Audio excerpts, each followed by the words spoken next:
Jantung Raina hampir copot saat tangan dingin itu memegang pundaknya. Ia terpaku tidak berani bergerak sedikit pun. Bahkan Raina menahan nafasnya ketika hawa dingin mulai merayap pada tengkuk belakang leher gadis tersebut.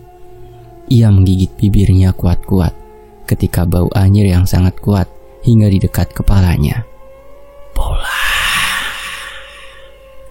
Seperti terhipnotis, Raina terdiam, matanya kosong.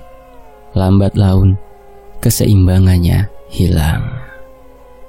Di sisi lain, yang lemah dibawa pulang, yang kuat boleh pulang, yang ego akan hilang, yang setara menjadi lawan, yang biasa dapat ganjaran. Racau Andi. Ia kaget setengah mati ketika membuka lemari usang tersebut. Ada sebuah benda tebal seperti album foto jatuh menimpa kepalanya. Awalnya ia tidak berani membukanya. Karena faktor penasaran, Andi membuka album tersebut. Isinya hanya sebuah foto keluarga. Andi membolak-baliknya secara keseluruhan. Kemudian ia menyadari di mana letak sisi anehnya. Setiap bulan berganti, ditandai dengan kata demi kata yang Andi rapalkan. Ia kemudian mengeluarkan ponselnya untuk mencatat tulisan tersebut. Apa maksudnya? Tok tok tok. Refleks, Andi menolehkan kepalanya ke arah jendela. Ia terjengkang ke belakang melihat sosok yang berada di luar jendela. Tok tok tok. Andi merangkak mundur sambil memegang album tersebut.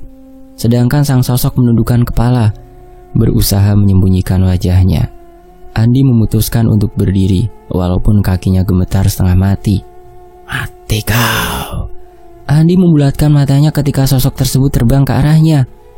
Ia berusaha berlari. Naas, lehernya sudah terpasung tangan kurus dari sosok aneh berpakaian gaun Belanda. Keluh Andi tidak dapat bernafas. Andi mencoba menendang, bahkan mencoba merapalkan doa dalam hatinya.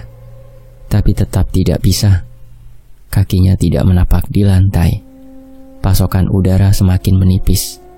Urat-urat mata Andi nampak terlihat. Ia sudah tidak kuat lagi. Nafasnya sudah berada di ujung tanduk.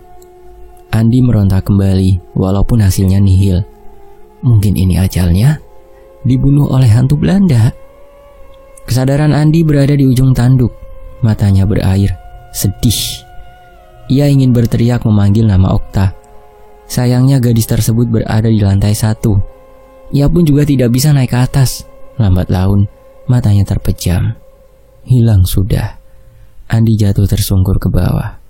Gelap menghampirinya. Sosok itu kembali hilang. Berbeda dengan Okta, ia bersembunyi dalam kamar. Walaupun ia berpikir percuma, karena yang ia lawan adalah makhluk tak kasat mata. Ia bersandar di balik pintu sambil mengerang kesakitan. Tangannya terkilir, keningnya perih. Baru kali ini ia melihat kejadian nyata sosok seperti tadi. Okta berusaha mengenyahkan pikiran buruk. Sebab ia sering mendengar semakin kita takut akan semakin berani mereka mengerjai manusia. Tok tok tok. Okta menyipitkan matanya, melihat sosok anak kecil dari balik jendela. Ia tersenyum terhadap Okta. Gadis itu pun berdiri menghampiri anak kecil yang pernah ia temui di kedai. Bagaimana bisa ia sampai ke sini? Itu yang pertama kali terlintas di benak Okta. Wajahnya pucat tidak secerah waktu ia bertemu dengan Okta. Kamu sama siapa? Ucap Okta menggunakan bahasa isyarat. Anak kecil itu membalas obrolan dengan bahasa isyarat juga. Aku mencari ibu. Begitu kalau diterjemahkan katanya. Okta mengernyit. Ibumu kemana? Anak kecil itu merubah ekspresi wajahnya semakin sedih. Ia mengekspresikan bagaimana ibunya meninggal. Dengan tangan mungilnya, ia memberitahukan bahwa ibunya gantung diri di hutan. Okta merasa tidak enak. Ia pun berusaha membuka jendela tersebut. Sini, masuk. Ia menggelengkan kepalanya. Kenapa? Ia menggelengkan kepalanya lagi. Tiba-tiba ia menutup wajahnya. Okta mengernyit bingung. Kamu kenapa? Dek. Bulu kuduk Okta meremang seketika. Matanya membulat sempurna. tidak berani menoleh ke belakang. Gadis tersebut mencoba memejamkan matanya beberapa detik. Ketika membuka mata, anak kecil itu menghilang. Okta panik bukan main. Tangannya kembali bergetar hebat. Ia hanya bisa mengandalkan satu tangannya yang tidak terkilir. Berlari pun harus terseok. Okta merapalkan doa sambil memejamkan matanya. Pergilah, selamatkan temanmu. Okta membuka matanya ketika ada desau angin yang berbicara di kepalanya. Ia menolehkan kepalanya. Tidak ada apa-apa di sana. Ia berusaha berlari walaupun harus sedikit terseok. Hah? Kaget Okta melihat sosok menyeramkan berdiri dekat tangga. Matanya melotot menatap Okta memperingatkan. Okta tetap memantapkan langkahnya untuk menyusul Andi yang berada di lantai 2. Dalam hitungan detik, musik iringan Jawa yang sangat Okta hafal membuat ia tenang. Ia menoleh ke belakang. Sosok itu. Sang ratu memberi hormat pada Okta, sedangkan gadis itu hanya bingung berada di tengah-tengah makhluk halus. Pergilah, ucap sang ratu melalui batin Okta. Okta menggigit bibirnya ragu. Ia berjalan di sedikit ke pinggir menjauh dari hantu penunggu tangga. Naas, dalam hitungan detik, makhluk itu menyambar leher Okta, mencekeknya. Keluh Okta. Hanya berselang beberapa detik itu juga, Okta terlempar ke sudut dekat tangga. Sebisa mungkin gadis tersebut mengambil nafas sebanyak mungkin. Ia tak habis pikir akan dicekek hantu seperti tadi. Nari, cepatlah. Okta segera berlari menuju lantai 2, menghilangkan sakit yang dirasakan kakinya. Tiba di lantai 2, ia menghampiri ruangan tersebut, memeriksa Andi. Andi, lo di mana? Teriaknya mencari di kamar. Kosong. Ia beralih pada ruangan di sampingnya, membuka perlahan pintu tersebut sampai berdecit. Di kegelapan malam, matanya menangkap sebuah piano usang. Okta melangkah ragu masuk ke dalam.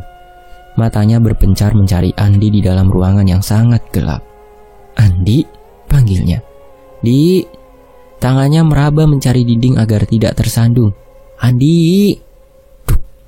Okta menghentikan langkahnya ketika kakinya menabrak sesuatu. Tubuhnya sedikit membungkuk untuk meraba benda apa yang ia temukan. Tiba-tiba, ia teringat ponsel Sila yang berada pada saku celana. Ia menghidupkan pencahayaan pada ponsel Sila. Album? Tok tok tok. Mata Okta beralih pada suara yang terketuk. Ia menyipit sejenak. Kali ini sosok berpakaian noni Belanda zaman dahulu menggentayangi Okta. Ia memeluk album tersebut dengan erat. Tok tok tok. Okta berjalan mundur ketika makhluk tersebut membuka jendela. Ia melayang mendekat. Duk. Lagi, kaki gadis tersebut menubruk sesuatu. Ia mengarahkan ponsel Sila ke arah benda tersebut. Andi, pekiknya. Jangan sentuh. Teriak hantu tersebut mendekat kepada Okta. Seketika Okta menjerit dan refleks melemparkan album foto tersebut ke arah sang hantu. Tanpa diduga lampu menyala bersamaan dengan hilangnya hantu tersebut, menyisakan kekhawatiran pada gadis tersebut. Okta berjalan panik, mendekat pada tubuh Andi yang tergeletak di lantai. Andi. Beriak. Pintu terbuka mengalihkan perhatian Okta. Ujang? Pekiknya merasa lega. Ia takut sendiri, terutama kondisi Andi yang sama sekali tidak bergerak. Ujang berlari menghampiri Okta dan Andi. Coba saya periksa. Okta sedikit menggeser tubuhnya. Tangannya gemetar hebat.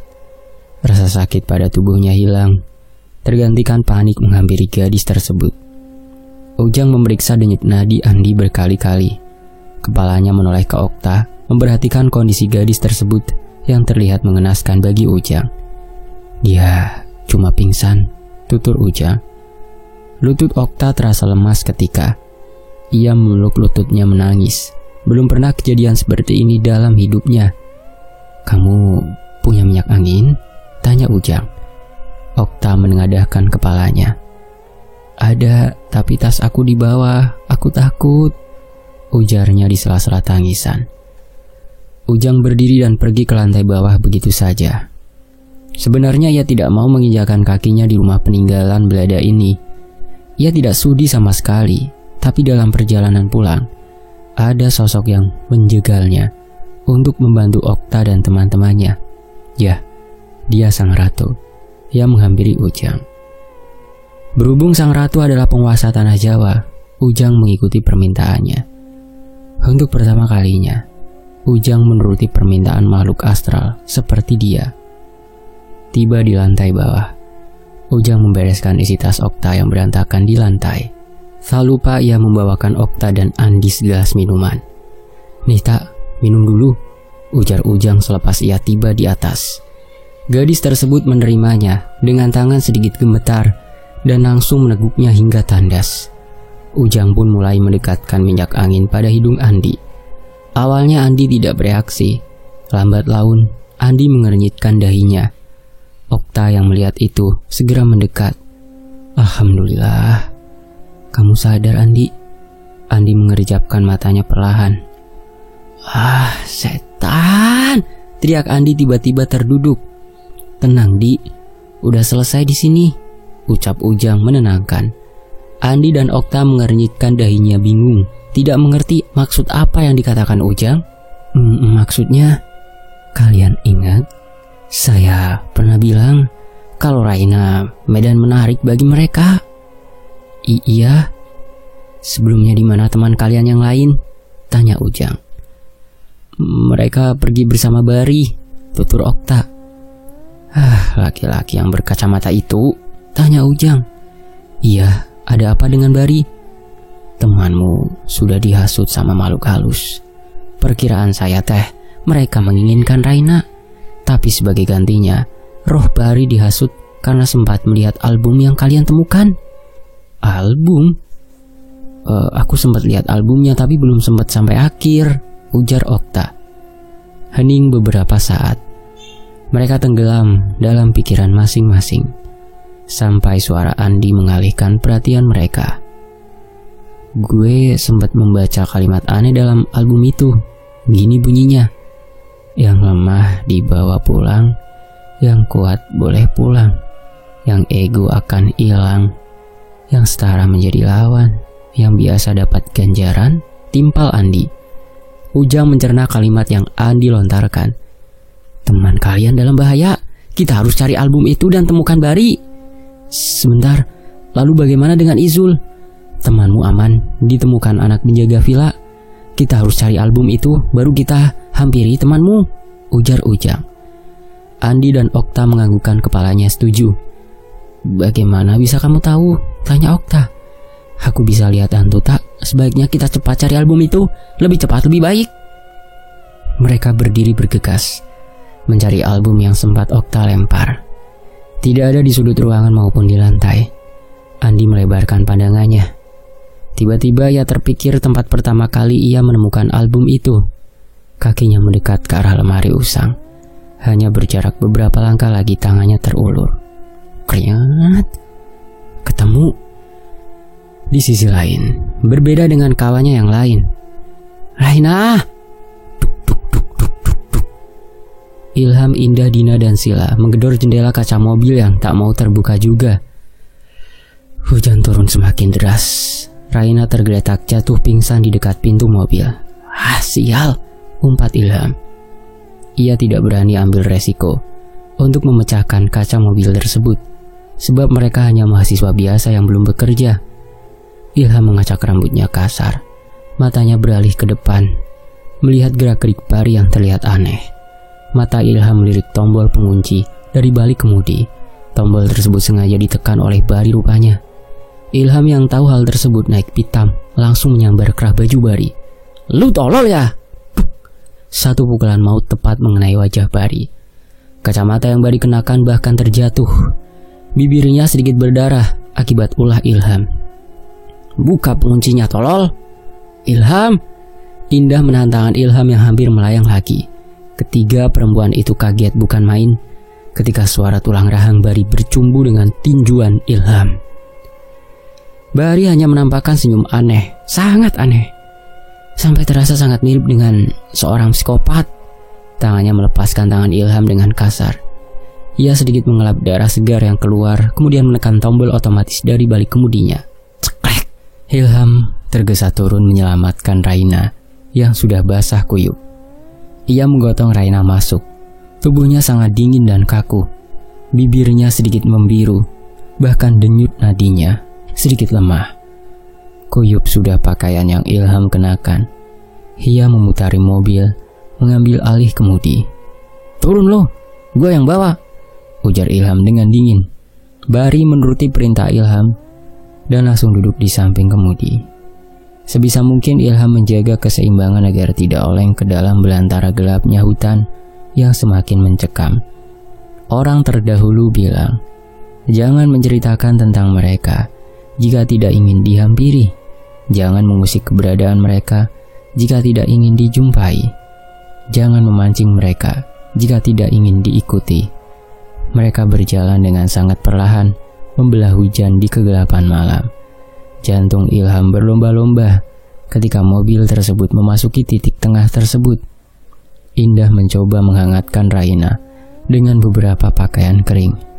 Tangan gadis tersebut sangat dingin, seperti tidak ada kehidupan pada Raina. "Denyut nadi Raina lemah," ujar Indah. Sila mengeluarkan segala macam obat-obatan agar Raina tetap hangat. "Sepertinya nihil." "Oke, sekarang apa lagi?" keluh Dina. Mereka menatap hati-hati pada atap mobil. Tiba-tiba seperti ada yang jatuh di atas mobil. Brak! Ilham berdecak ketika gas pada pedal mobil tersebut terasa sangat berat. Yang lain tidak berani menatap keluar jendela, kecuali Dina. Ia merasa hawa dingin di sisi kirinya. "Ah!" teriak Dina membuat seisi mobil panik. "Kenapa, Dina?" teriak Sila. Dina membuka matanya menuju ke jendela di sampingnya. Tadi ada hantu di sini," ujarnya. "Fokus saja untuk pulang. Jangan mikir yang macam-macam," ujar Ilham. Bagaimana tidak berpikir macam-macam? Mereka ada di tengah hutan dengan segala macam cerita horornya. "Astaga!" pekik Indah. Ilham melirik Indah yang memejamkan matanya. "Kenapa, Indah?" Sebaiknya kita harus cepat keluar dari sini." Ilham mencoba menambah kecepatan mobil tersebut, walaupun sia-sia. Indah merapalkan segala macam doa yang ia tahu. Matanya menangkap banyak sekali makhluk yang berdiri di sepanjang jalan ini. Di depan!" teriak Dina. "Astagfirullah, itu apa?" pekik Sila. Tiba-tiba ada sosok mengenakan pakaian kain jarik berhenti di tengah mobil. Ilham menginjak pedal rem mendadak. "Apalagi sih ini? Didin!" Berbeda dengan Indah yang tidak berani membuka matanya. Ia lebih memilih menutup matanya rapat-rapat. "Didin!" Ilham menoleh ke arah Bari yang terpejam. Tangannya terulur memeriksa nafas Bari yang sedikit menipis. "Astaga Tuhan, apalagi sekarang?" teriaknya frustasi. Bari kenapa, Ham?" tanya Sila. "Dia juga pingsan. Gimana keadaan Raina?" Indah membuka matanya, memeriksa Raina. "Masih sama, gak ada perubahan. Tapi yang jelas, kita harus buru-buru bawa dia ke rumah sakit." Ilham memukul setir mobil dengan kesal. Otaknya buntu. Hanya dia yang bisa diandalkan sebagai laki-laki sekarang. Ilham melihat ke depan kembali. Sosok itu menghilang. Dengan cepat, Ilham menancapkan gas meskipun mobil tersebut sedikit terseok. Matanya melirik pada jam yang terlampir di tangannya. Pukul 3:30 dini hari. "Kalian harus bertahan sampai subuh," ucap Ilham mencoba meyakinkan temannya yang masih tersisa. Tiba-tiba teriak Sila. Ia melihat sosok mengerikan dari sisi jendela. "Sil, jangan lihat ke samping. Demi Tuhan mereka jumlahnya banyak sekali. Tadi dia nempel dah. Jangan dipeduliin. Setel murat Al-Quran, aku bisa jamin bakalan terlindung." Lantunan ayat-ayat suci Al-Quran mulai menggema dalam mobil itu. Suasana menghangat. Hujan mereda meninggalkan khas di pegunungan. Cit! Mendadak Ilham menginjak pedal rem. Matanya tak percaya apa yang ia lihat saat ini. Begitu pula Indah. Sila dan Dina melihat yang tidak seharusnya mereka lihat. Beberapa makhluk halus menampakkan diri mereka di pesisiran jalan. Mereka menatap tajam pada satu-satunya mobil yang melewati jalan itu di malam hari. Berbagai jenis makhluk yang hanya mereka tahu dari cerita rakyat kini nampak di hadapan mereka. "Gimana ini?" tanya Ilham melihat Indah yang kebingungan. Indah menyetel volume lantunan ayat-ayat Al-Quran tersebut semakin keras. "Kita jalan aja terus." Ilham menelan ludahnya ketika satu persatu mulai merangkak mendekat. Ia bertekad memusnahkan pikiran negatif yang seringkali hinggap di otaknya. Perlahan, ia injak pedal gas tersebut. Suara itu begitu nyaring. Udara yang mereka hirup semakin aneh. Pusing itu yang dirasakan mereka ketika membelah ratusan makhluk-makhluk immortal tersebut. Sila dan Dina memegang kepalanya yang sangat terasa sakit sambil berpegangan menguatkan. Mereka tidak mau kalah dengan makhluk yang tidak sempurna seperti manusia. Air.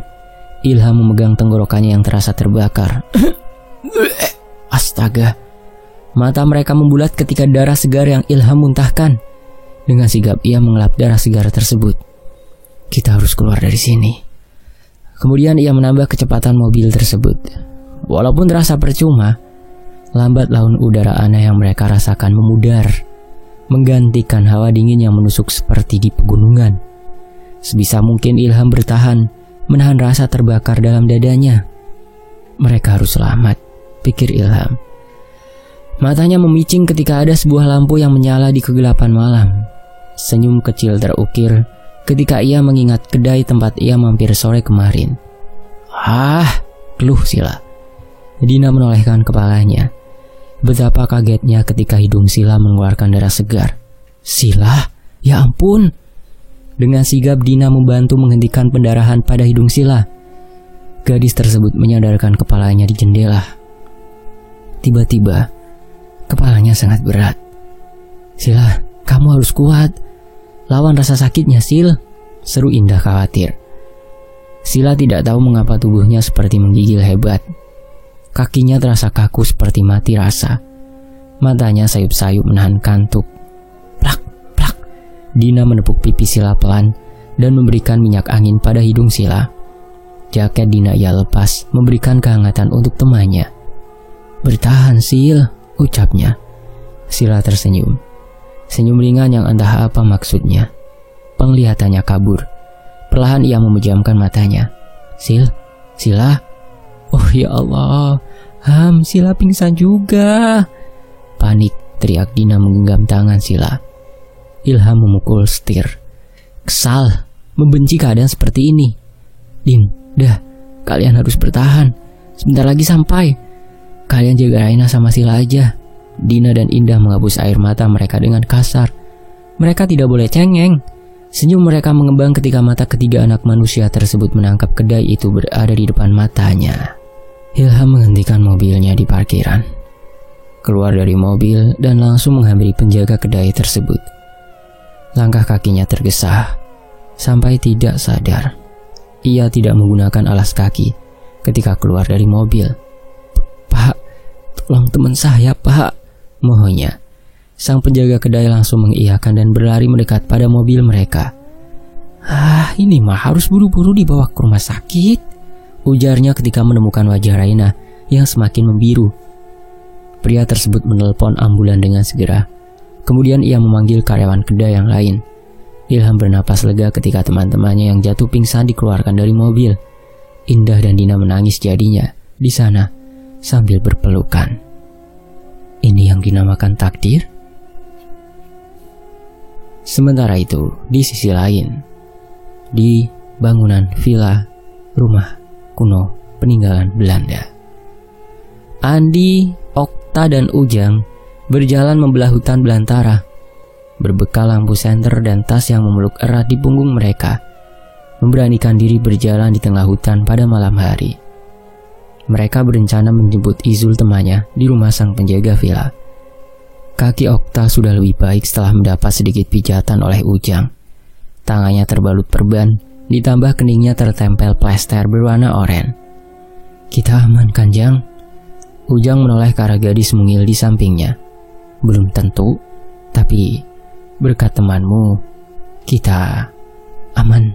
Aku pikir seperti itu. Ia mengikutimu dan menjagamu kemanapun, tutur Ujang. Teman siapa? Tanya Andi. Okta punya penjaga turun-temurun dari kakek buyutnya. Meskipun makhluk itu berjenis perempuan, ia pernah menjadi pemimpin di masa jayanya. Sejak kapan lu bisa lihat begituan, Jang? Tanya Andi penasaran. Dulu saya pernah kecelakaan yang berakibat koma. Pertama kali berinteraksi sama mereka kaget bukan main. Mereka terkadang nyaru dengan manusia seperti kita. Itu karena sebagian dari mereka belum sadar kalau dia udah mati. Tuturnya melihat lurus ke depan. Ujang mempercepat langkahnya. Hanya tidak ingin membahas tentang masa lalu kelam. Menghindari pertanyaan-pertanyaan berderet yang mungkin keluar dari dua anak kota tersebut. Itu rumah Pak Usman, seru Ujang. Okta melempar pandangan terhadap rumah sederhana itu.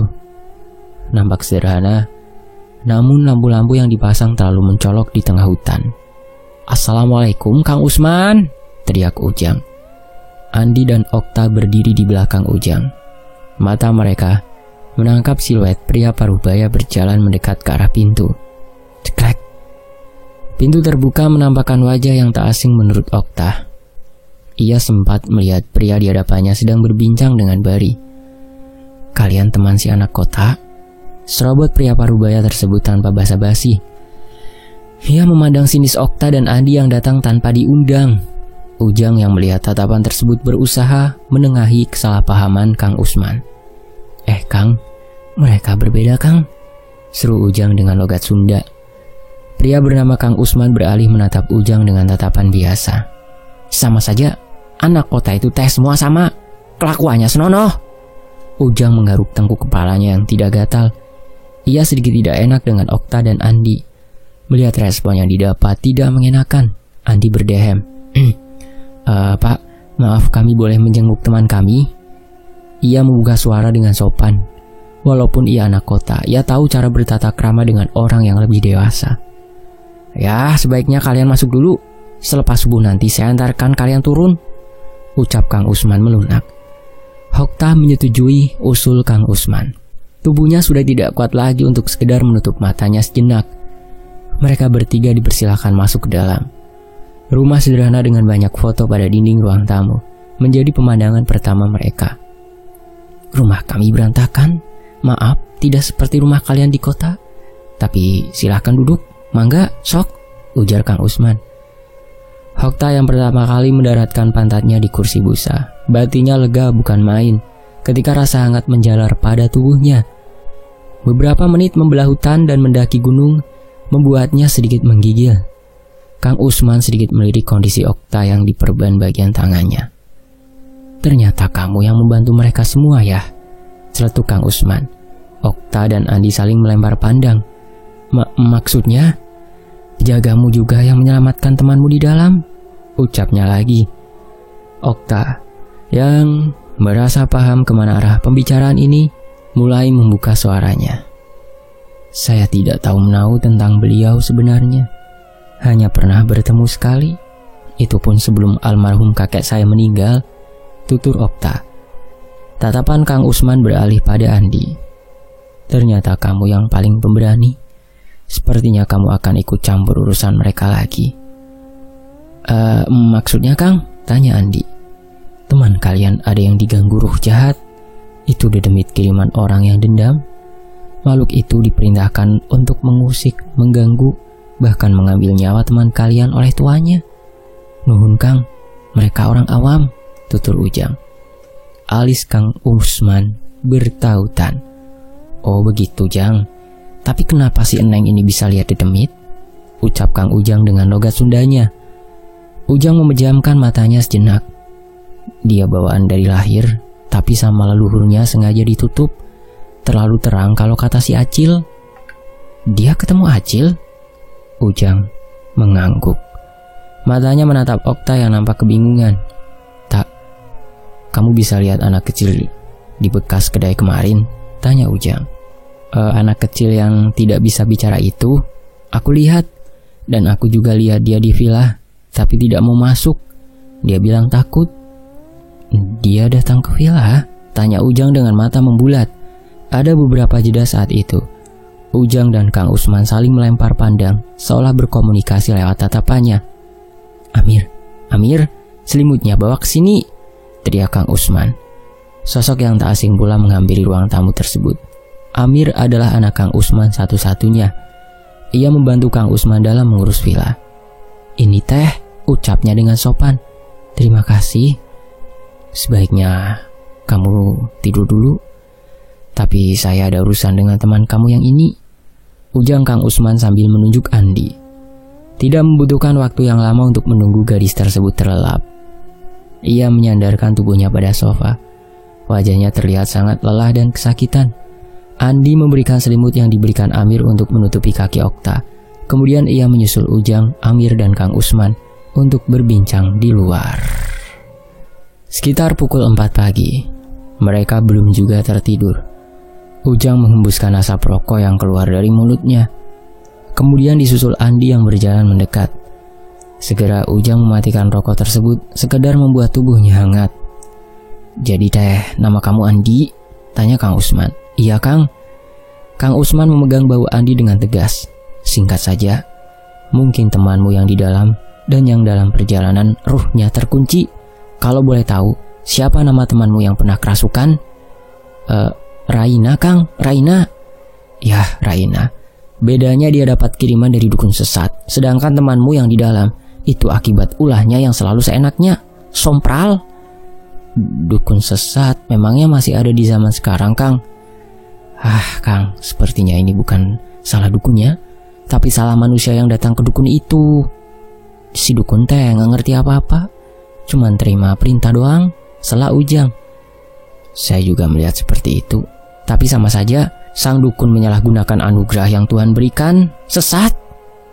Lalu bari Kang? Ujang menatap Kang Ujang serius. Dia hanya sebagai perantara. Setelah pagi datang, dia balik lagi, hanya saja ia ingat apa yang ia lakukan. Andi memegang kepalanya yang terasa berdenyut, mendengar serentetan pembicaraan yang ia tidak mengerti sama sekali. Andi, Ujang, dan Okta, saya percayakan sama kalian. Nanti saya yang buka gerbang untuk menjemput ruh teman kalian. Tapi untuk sementara kamu Jang, antar mereka ke rumah sakit. Kalau menurut pakar medis temanmu yang di dalam koma. Baik Kang, tutur Ujang. Selepas membicarakan itu, Kang Usman pergi meninggalkan Ujang dan Andi berdua. Gua masih gak paham Jang. Ujang mendesis kebingungan bagaimana cara ia menjelaskan hal yang dianggap tabu oleh manusia biasa. Intinya teh, kita harus menyelamatkan dua teman kamu yang ruhnya terlepas dari jasadnya. Belum saatnya mereka mati. Dan lagi, saya salah perhitungan, ternyata bukan Bari yang makhluk penghuni villa Incar, ternyata temanmu yang di dalam. Lalu dukun sesat? Itu. Ujang nampak menimbang sejenak. Sepertinya itu biar saya saja yang urus.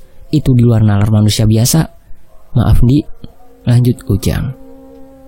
Sementara itu, pagi menyapa begitu cepat. Ketika mereka sedang asyik-asyiknya memejamkan mata, Indah mengerjapkan matanya. Indra penciumannya mengernyit. Bau rumah sakit. Ia lupa bahwa semalam mereka juga dirawat di sini. Selang infus terpasang pada tangan Indah. Ia berusaha memutar kembali memorinya yang baru beberapa jam yang lalu ia lalui. Kamu udah sadar, Indah? Sapa Dina. Indah bangkit dari kasurnya. Ilham kemana, Din? Dia dirawat dah. Kemarin sempat muntah darah, seharusnya tidak boleh dipaksakan. Tapi dia malah egois sama diri sendiri. Dina mulai menjatuhkan air matanya. Batin mereka bergejolak, trauma akan hal tersebut. Indah ikut menjatuhkan air matanya.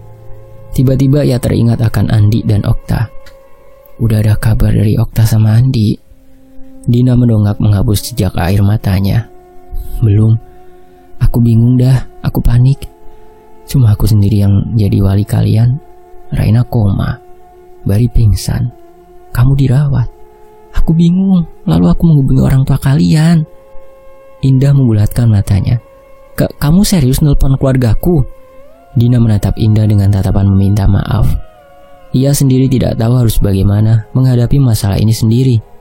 Iya, mereka akan kesini Indah. Ah, kacau. Pintu terbuka, srek, dan muncullah Bari dari sana. Wajahnya segar tidak seperti beberapa jam yang lalu. Gue minta maaf. Suasana menjadi hening. Gue minta maaf karena udah ngajak kalian ke tempat gak jelas kayak gitu. Gue minta maaf, ucap Bari dengan nada bergetar. Wajahnya menunduk muram. Sebagai laki-laki, ia akan bertanggung jawab atas apa yang terjadi. Beruntunglah ia lahir di keluarga yang berada. Bar, sekarang yang kita harus pikirin adalah gimana cara menghadapi orang tua Raina dan Izul yang belum jelas gimana kabarnya. Bersambung. Nantikan bagian berikutnya hanya di Tony FS. Demikianlah sebuah kisah creepy horror tengah malam dari akun Wattpad di OPKRSTU. Sampai jumpa di bagian berikutnya, saya pamit. Wassalamualaikum warahmatullahi wabarakatuh. Alhamdulillah.